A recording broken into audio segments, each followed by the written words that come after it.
How's everyone doing? Welcome to Shakespeare in the Park. I'm the president of Shakespeare in the Park. My name is Davis. I'm grateful to have you all here today. Today, our theme is media inspired by Shakespeare. So we are going to do 10 scenes total, 5 different pairs of scenes, with a Shakespeare scene and then a modern adaptation of that Shakespeare scene. So you get to see side by side what Shakespeare interpreted it as and what some of the best filmmakers and not best filmmakers interpret it as. I will leave it up to you which one is which. Well, I'm so grateful to have all of you here, and we look forward to an amazing show. These guys have put in such hard work, and I'm so proud of them. So today, our first scene is going to be from Twelfth Night. This scene in the play Twelfth Night, Viola has been shipwrecked on the island of Orsino and has disguised herself as a man and started working for the Duke of Orsino. She started to fall in love with him, but he's already in love with a woman named Olivia. He's trying to woo Olivia while not realizing that his servant, who's actually a woman, is deeply in love with him. This first scene is from Twelfth Night.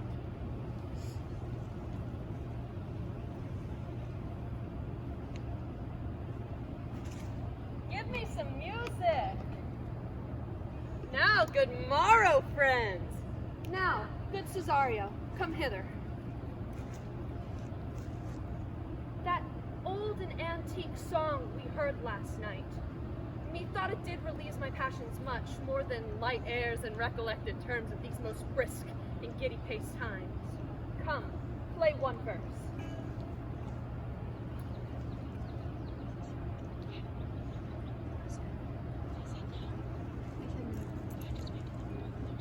Come hither, boy. If ever thou shalt love in the sweet pangs of it, remember me. For such as I am, all true lovers are, unstaid and skittish, and all else, save for the constant image of that which is beloved. How dost thou like this tune? It gives a very echo to the seat where love is throned. Thou dost speak masterly. My life upon it, young though thou art, thy eye hath stayed upon some favor that it loves, hath it not, boy? A little by your favor. What kind of woman is it? Of your complexion, my lord. She is not worth thee. What are her years in faith? About your years, my lord. Too old by heaven. Let still a woman take an elder than herself. So wears she to him, so sways she level in her husband's heart. For, boy, although we do praise ourselves, our fancies are more wavering and longing, sooner lost and worn than women's are. I think it well, my lord. So take a love younger than thyself, or thy affection cannot hold the bent. For women are as roses, whose fair flower being once displayed doth fall that very hour. And so they are. Alas, that they are so, to tie when they even to perfection grow. Let the rest give place. Come hither, boy. Get thee to yon same sovereign cruelty. Tell her, my love.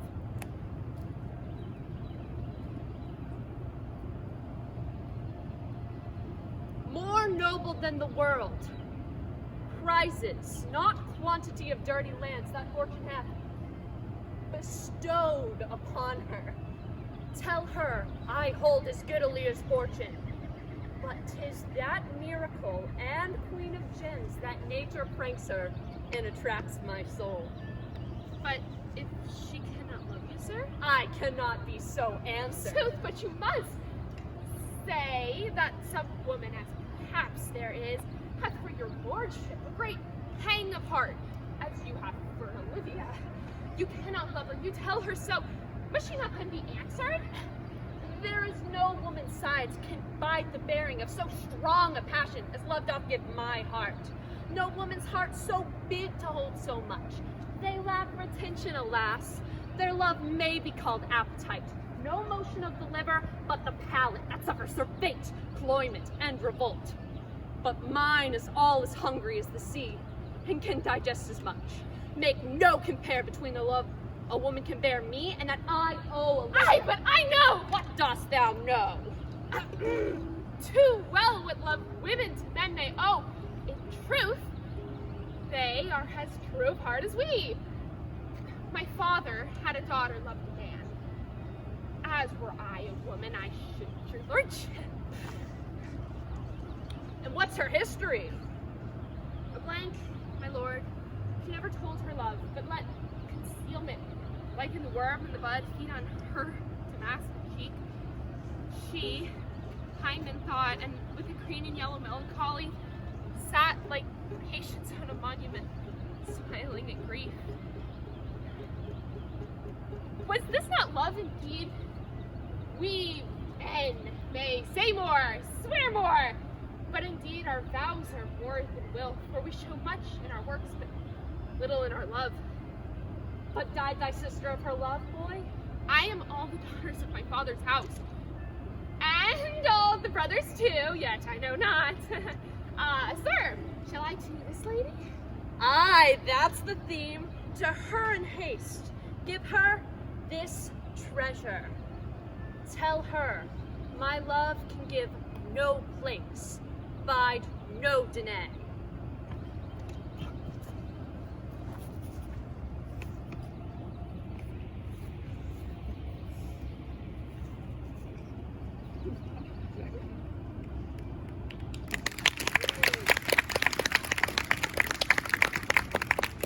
So this next scene comes from the teen movie adaptation of Twelfth Night, She's the Man. In She's the Man, Viola once again has disguised herself, this time as her twin brother, to attend his boarding school. Now her roommate, Duke, is in love with a girl named Olivia. However, Viola has developed feelings for Duke. Earlier in the day of this scene, Viola happened to kiss Duke at the kissing booth at a fair. And now she's come back and wants to gauge his interest in her, disguised as her brother. Here's this next scene from She's the Man.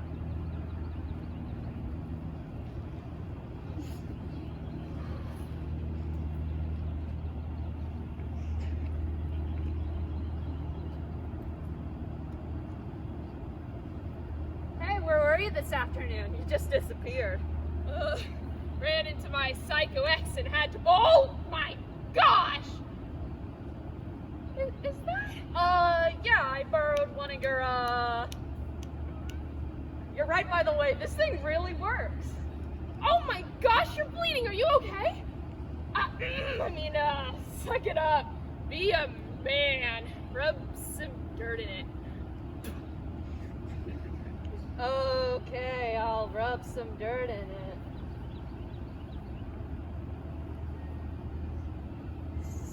So, what happened? I got into it with your sister's ex. Wait, really? Why?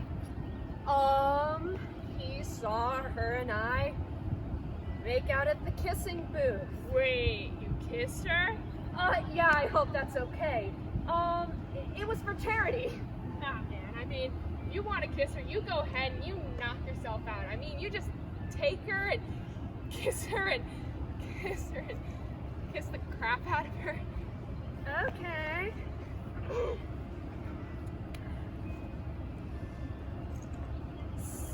So, do you like her?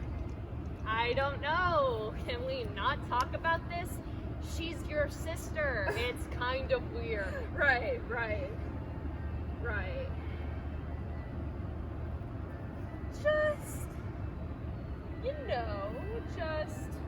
I'm thinking if you like her, maybe you should ask her out. I don't know, just forget about Olivia? Speaking as a completely objective third-party outsider with absolutely no personal interest in the matter, I'm not sure that you and Olivia really mesh well together. You and Viola, magic. I don't know. What does your heart tell you? What? Which one would you rather see naked?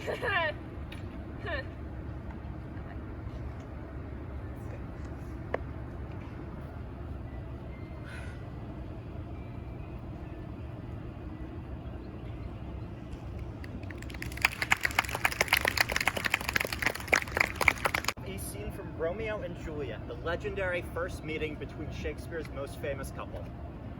In this scene, Romeo and Juliet meet at a party at Juliet's father's house, not realizing that their families are sworn enemies.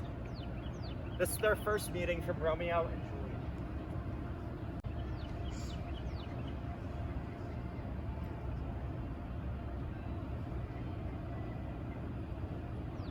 Welcome, gentlemen. Ladies that have their toes on plates with coins will have a bout with you.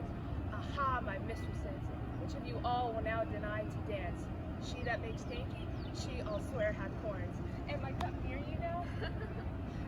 Welcome, gentlemen. All that makes dainty, ah, sirrah, this I'll look towards Lord come and go.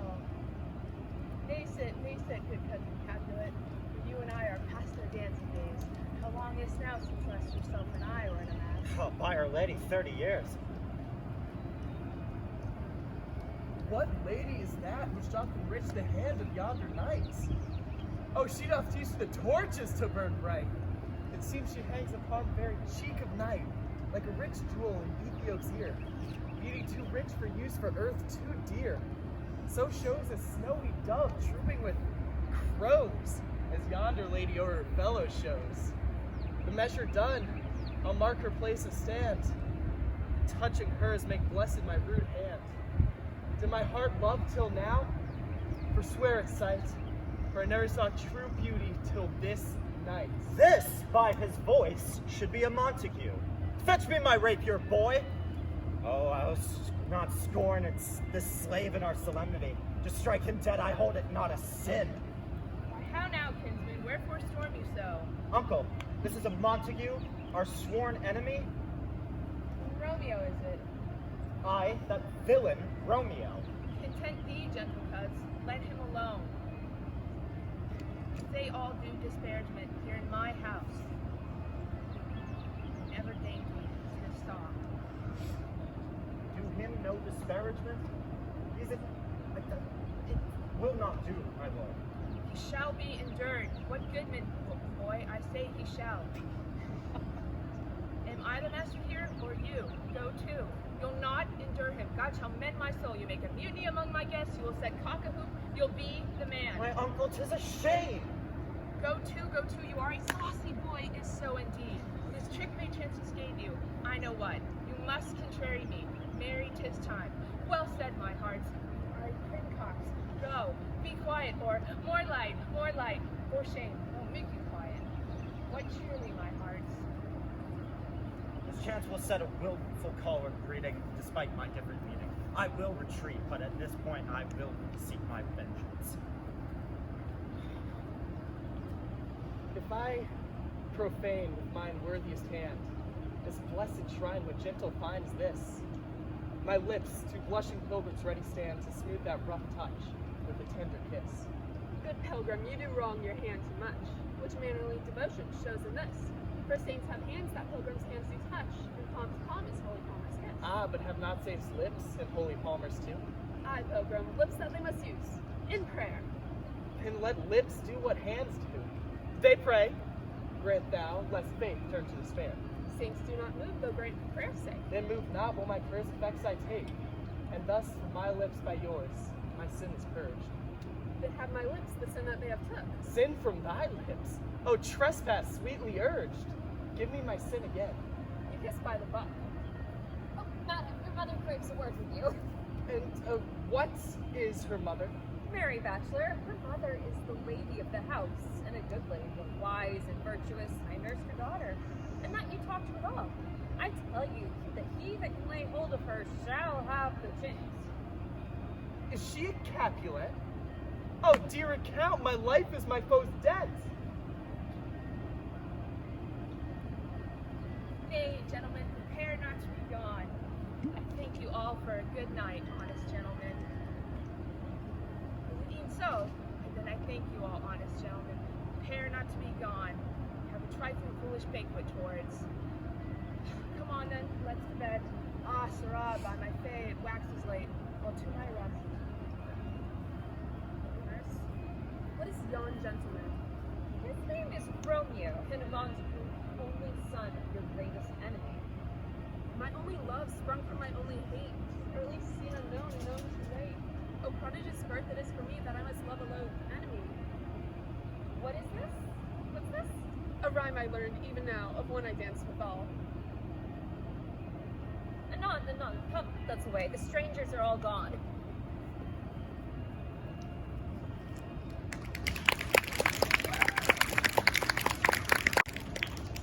So now our next scene comes from one of the many modern-day adaptations of Romeo and Juliet, the animated masterpiece, Gnomeo and Juliet.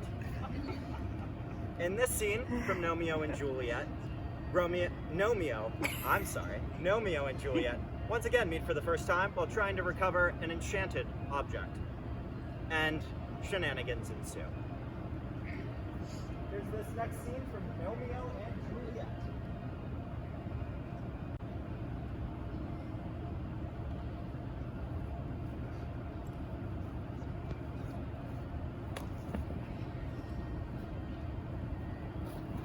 You're probably wondering what I'm doing on the roof of your greenhouse. It's just, I thought no one lived here. They don't, or I don't.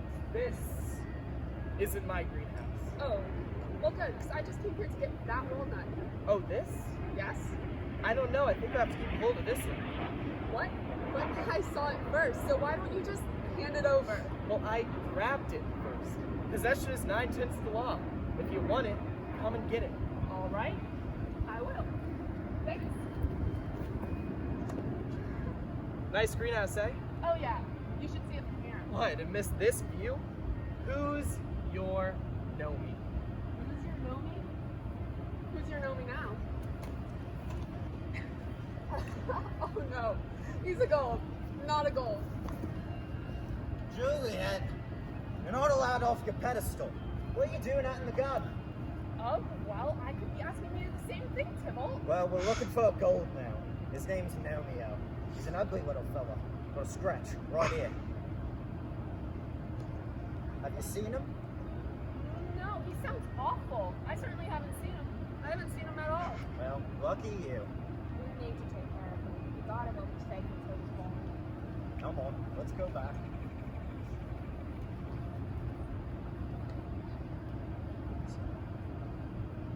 A silver! Why, of all things, did you have to be a silver gnome? My Juliet. Did you say I was ugly?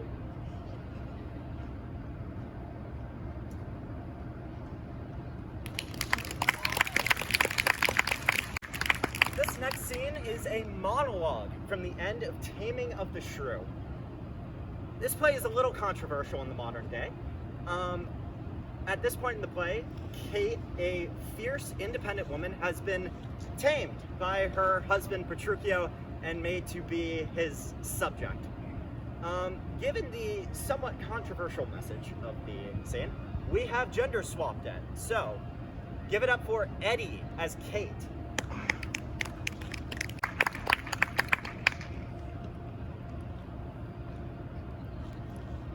A woman moved is like a fountain troubled, muddy, ill-seeming, thick, bereft of beauty. And while it is so, none so dry or thirsty will deign to sip or touch one drop of it. Thy husband is thy lord, thy life, thy keeper, thy head, thy sovereign, one that cares for thee, and for thy maintenance commits his body to painful labors by both sea and land, to watch the night in storm and the day in cold, and craves no other tribute by thy hand but love, fair looks, and a true obedience. Too little a payment for so great a debt, such a duty as the subject owes a prince, such a woman owes her husband.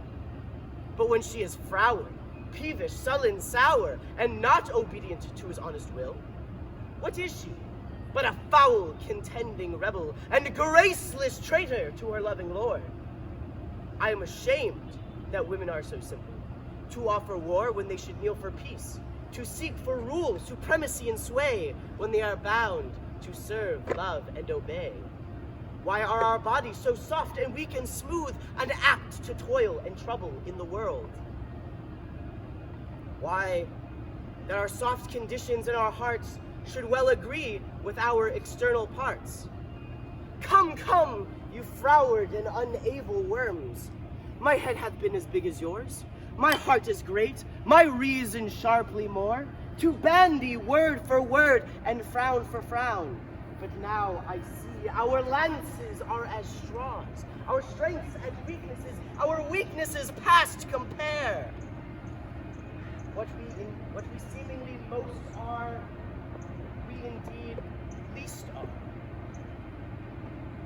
So veil thy stomachs, for it is no boot, and place your hand beneath your husband's foot. A token of your duty, if he pleases, my hand is ready. May it do him ease.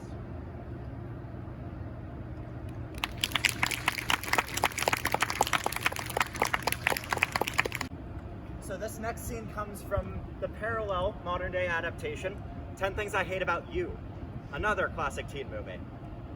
This scene also comes at the end of the film. I'm sorry. It comes at the end of the movie, and in this scene, Kat is trying to decide if she'll ever forgive Patrick, who was paid to date her. And she's deciding if she can ever forgive him for that. Here's this next scene from 10 Things I Hate About You.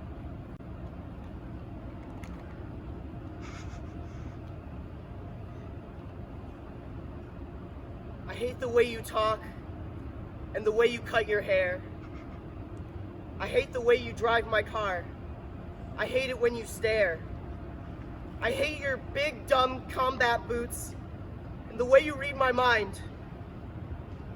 I hate you so much it makes me sick. It even makes me rhyme. I hate the way you're always right. I hate it when you lie. I hate it when you make me laugh. Even worse when you make me cry.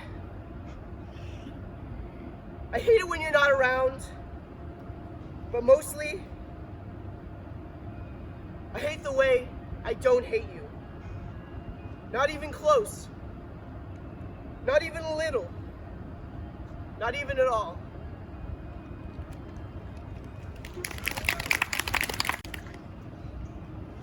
So this scene comes from one of Shakespeare's most famous plays, Hamlet, Prince of Denmark.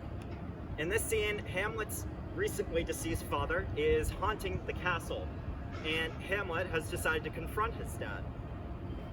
In this scene, Hamlet's father tells him how he died, namely that he was murdered by his scheming uncle, and charges him to seek revenge. Here's this scene from Hamlet.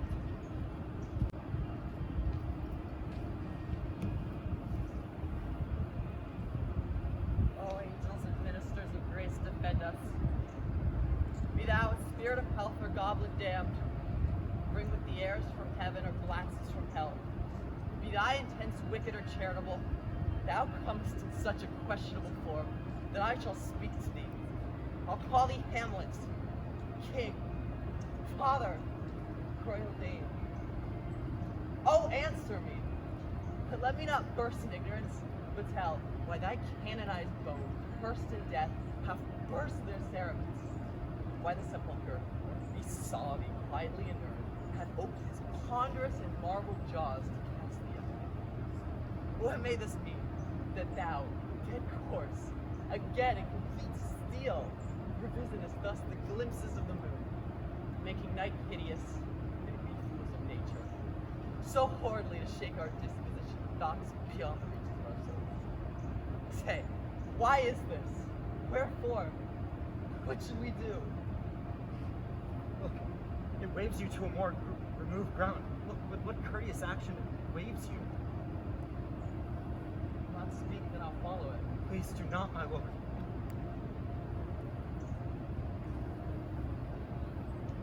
Speak. I am bound to hear. So art thou to revenge what thou shalt hear. What? I am thy father's spirit, doomed but for a certain term to walk the night, and for the day confined to fast in fires, till the foul crimes done in my day of nature are burnt and purged away. That I am forbid to tell the secrets of my prison house, I could a tale unfold whose lightest word would harrow up thy soul. Freeze thy young blood, make thy two eyes like stars start from thy spheres, thy knotted and combined locks to part, and each particular hair to stand on end like quills upon the fretful barpentine. This eternal does not need ears and flesh and blood. List, oh list, if thou didst ever thy dear father love, Oh God. revenge his foul and most unnatural murder. Murder. Murder most foul, as in the best it is, but this most foul, strange, and unnatural. Haste me to know it. The eye with wings as swift as meditation or the thoughts of love may sweep to my revenge. I find thee apt. 'Tis given out that, sleeping in my orchard, my custom always of the afternoon, upon my secure hour, my uncle stole, and the serpent stung me, so that here whole year of Denmark is by a forged process of my death ransom used. But know this, the serpent that did sting thy father's life, now wears his. Oh, my prophetic soul. My uncle? Hey, that incestuous, that adulterate beast! With witchcraft of his wits, with traitorous gifts! But soft, as I sense the morning, brief let me be. Sleeping within my orchard, my custom always of the afternoon. Upon my secure hour, thy uncle stole, with juice of cursed heaven on the vial, and in the porches of my ears did pour the leper's distillment. Was a fact told such a pity with blood of man that strips his quicksilver, it courses through the natural gates and alleys of the body, and with a sudden vigor doth posset and curd like the new droppings into milk, the thin and wholesome blooded, so did it mine. Thus was I, sleeping by a brother's hand, of life, of crown, of queen at once dispatched, unhouseled, disappointed, unannaled, no reckoning made, but sent to my account with all my imperfections on my head. Oh, horrible! Oh, horrible! Most horrible!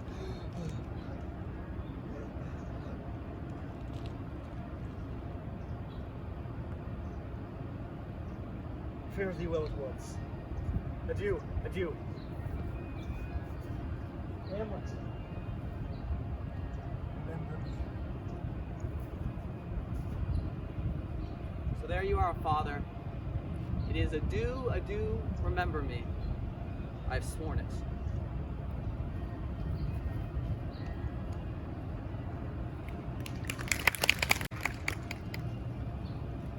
This next scene comes from probably the most famous adaptation of Hamlet, The Lion King. In this scene, Simba is being led by Rafiki to find his father. However, he ends up meeting a ghost. Just like the scene from Hamlet, Mufasa charges Simba to be more than what he's become and to live up to his responsibilities. Here's this scene from The Lion King.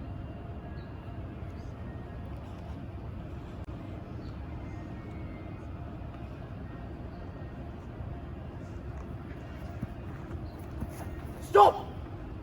Look down there. What do you see? It's not my father. That's just my reflection. No, look harder. You see, he lives in you. Father? No, how could I? You have forgotten who you are, and so you have forgotten me. Look inside yourself, Simba. You are more than what you have become. You must take your place inside. How could I go back? I'm not who I used to be. Remember who you are, my son. Remember. Remember. Father, Father, please don't leave me. Father, don't leave. What was that? The weather, huh? Very peculiar, don't you think? Yeah, looks like the winds are changing. Ah, yes, change is good. Yeah, but it's not easy. I know what I have to do, but going back means I'll have to face my past. I've been running from it for so long. Oh, What was that for? it doesn't matter. It's in the past. Yeah, but it still hurts. Yeah, the past can hurt. But the way I see it, you can either run from it or learn from it. Huh. So what are you going to do? First I'm gonna take your stick. Nope, not the stick. Hey, where are you going? I'm going back. Yeah, go! Go back, my king. Now we have the final Shakespeare scene of the day. In this scene from King Lear, The old senile king decides to divide up his lands between his 3 daughters, secretly planning to give Cordelia, his youngest and favorite, the most. Things don't go as planned when Cordelia decides she doesn't want to play her father's game of saying who loves their father the most. Here is that scene from King Lear.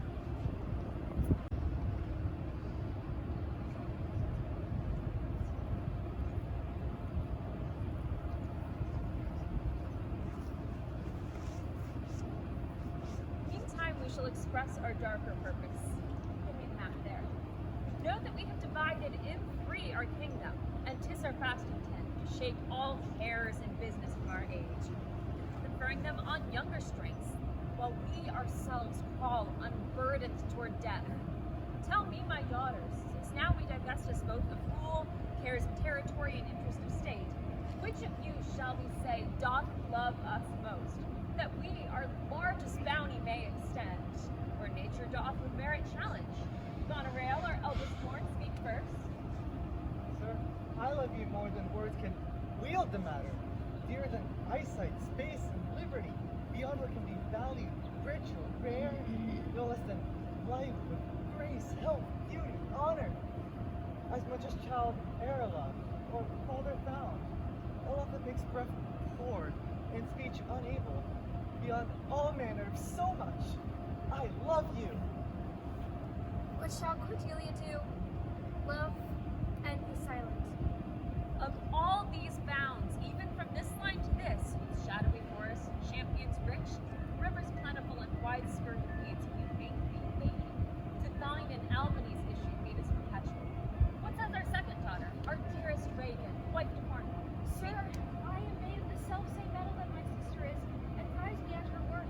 In my true heart, I find she names my very deed of love, only she comes too short, that I profess myself an enemy to all other joys which the most precious square of sense possesses, and find I am alone felicit in your dear highness's love. And then poor Cordelia, and yet not so, since I am sure my heart's far more richer than my tongue. To be and thine hereditary ever remain this ample third of our kingdom, no less in space, validity, and pleasure than that conferred on Goneril. Now, our joy, although last certainly not least, in whose young love the vines of France and the milk of Burgundy strive to be interest. What can you say to draw a third more opulent than your sisters? Speak. Nothing, my lord. Nothing? Nothing. No, nothing can come from nothing. Speak again. Unhappy that I am, I cannot heave my heart into my mouth. I love your majesty according to my bond, nor more nor less. You best heed your words, young lady, unless you want to throw away your fortune. Good, my liege. You have begotten me, bred me, loved me. I have returned those duties back as are right fit, obeyed you, loved you, and most honored you. How have my sisters husbands if they say love you at all? Happy, and I shall wed. That lord whose hand must take my place shall take with it half my love, half my care, and duty. Sure, I may never marry like my sisters to love my father all. What goes thy heart with this? Aye, good, my lord. So young and so untender? So young, my lord, and true. Let it be so, thy truth then be thy dower. For by the sacred radiance of the sun, the mysteries of Hecate and the night, and all the by which we cease to exist, let it be known that here I disclaim all parental care for quininy and property of blood. Just hold thee from this forever. Good, my liege. Peace, Kent! Come not between the dragon and his wrath. I loved her most and thought to set my kind versary upon her state. So be my grave my peace. Call France, who stirs? Call Burgundy, Cornwall, and Albany. If this my 2 daughters' dowers digest this third, let pride which she calls plainness marry her. I do invest you 2 jointly with my power, preeminence, and all the effects of state. All the effects of state. The power invested in me, I will give you the coronet power betwixt you. Royal Lear, who I have ever honored as my king, loved as my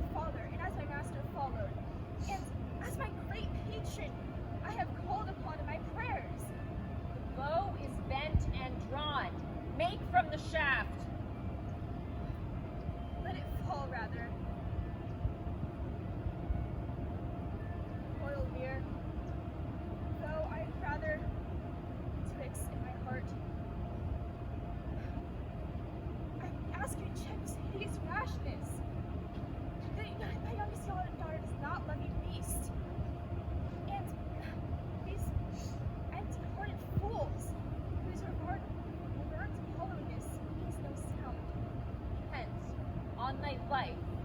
No more. I have ever served as your pawn, and I have waged war against enemies in your honor, your safety being the motive. Get out of my sight!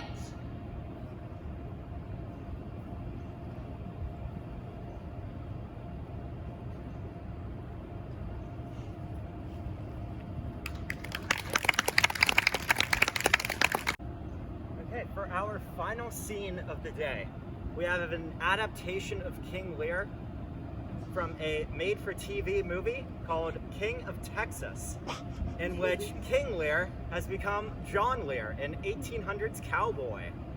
In a scene very similar to the one you just saw, John Lear decides to divide up his ranch between his 3 gals. Hope you enjoyed this final scene of the day from King of Texas.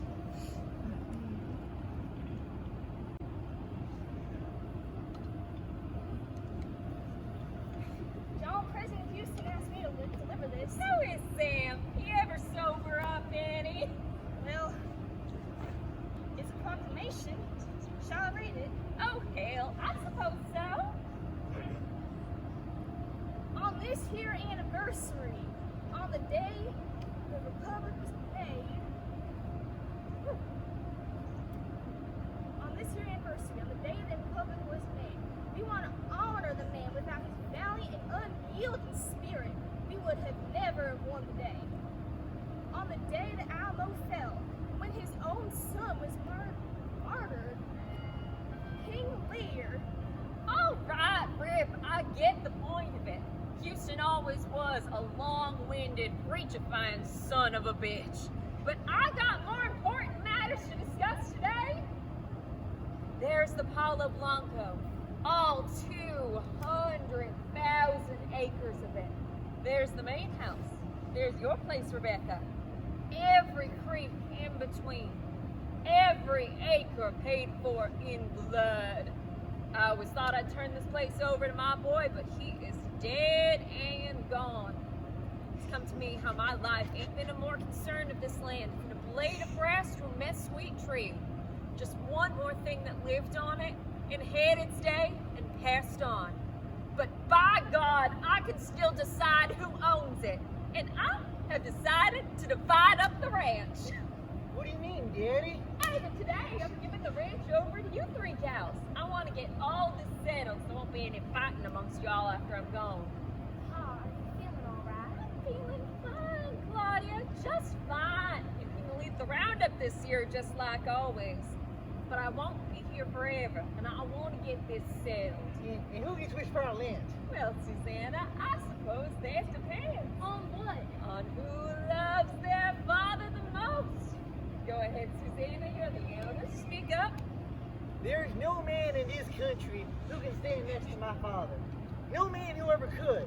You came to Texas with nothing, and you made an empire. Maybe you were hard, the rest of you had to be. If you hadn't been hard, we would have been carried away by the Comanches years ago. I love you for your strength, and I love you for the strength you gave me. I'll give you all the land east of Los Animas Creek. There's some good range there, all the way up to the headwaters. But your house is on that side of the ranch. I know that. I'll move in downstairs and you and your husband can move up here. I'll spend half the year with you and half at Rebecca's. Now, Rebecca? Daddy, I don't know what to say. You don't? Well, if I had Susanna's way with words, maybe then I could tell you how much I love you. Pa, Hush, Claudia. You'll get your turn. it ain't a speaking thing. It's a feeling thing. It's the same feeling I get when I ride across the prairie before dawn, and the sun comes up and warms my face, and all the wildflowers start to open. That's how much I love you, Daddy. Like I love the sun. I'll give you all the land west of the creek and south of the ruins of that old Spanish fort. Now, Claudia, I'll listen to you. There's some prime land left. I have nothing to say. Nothing? Nothing. Nothing will come from nothing. You best speak again. I won't. This is false, and I don't want anything to do with it. False? What do you mean false? You best heed your words, young lady, unless you want to throw away your fortunes. It seems to me a child either loves her father or she doesn't. Yes. Well, then say it. Why won't you say it like your sisters? Because you should see it, Paul. Don't I prove my love to you every day, living here, taking care of you? Susanna and Rebecca have taken husbands. Say it. No. Say it! No! What kind of child is this? Is this a child I sheltered in my house? A child I gave my heart to? Why, she's got no more feeling. She's got no more feeling than a low-down rattlesnake. It's because I have too much All feeling. these years pretending to love your father when all you had inside you was poison. Hateful, hateful poison. By God, I won't keep no rattler in this house. You have no portion of this house. John, I think if you just reconsider. Who the hell are you? Telling John Lear how much he can speak? Paul. It's too late, Claudia. You have no portion of this house, no home, no father. Go, get! You can't just send her away like this. It's ridiculous. You'll keep your silence in my presence, or by God, I will strike you down. You understand me, sir? What are you two still doing here? Go, get out of my house. Skedaddle. Skedaddle. I will divide the ranch between you two gals and your husband.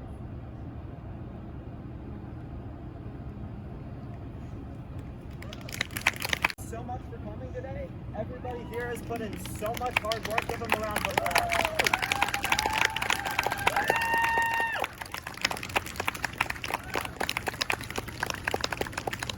Give them a round of applause. They have worked so hard, and I'm so proud of all of them.